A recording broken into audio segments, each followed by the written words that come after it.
മലയാളികൾ പള്ളി പണിയാൻ പണ്ടേ മിടുക്കരാണല്ലോ.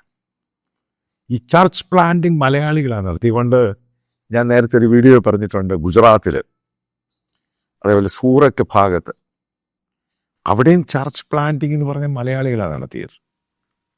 കാരണം മലയാളിയുടെ ഒരു തീഷ്ണത, അവൻ്റെ ഡെഡിക്കേഷനാണ് ഇത് കാണിക്കുന്നത്.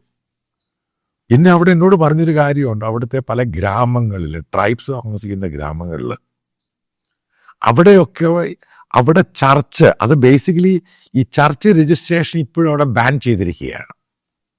പക്ഷെ അവർക്ക് ആരാധനാലയങ്ങൾ പണിത് അവിടുത്തെ ഗവൺമെൻറ് കൊടുക്കും, അവിടുത്തെ മുനിസിപ്പാലിറ്റി. കാരണം അവിടുത്തെ ഹിന്ദു ടെമ്പിൾ ആണെങ്കിലും ഈ അതേപോലെ തന്നെ ബുദ്ധിസ്റ്റ് സംഭവമൊക്കെ പണിത് കൊടുക്കുന്ന പോലെ അവർക്ക് ആൾക്കാരുടെ കൂട്ടം അനുസരിച്ച് ഇവർക്കും ഇത് പണിത് കൊടുക്കും.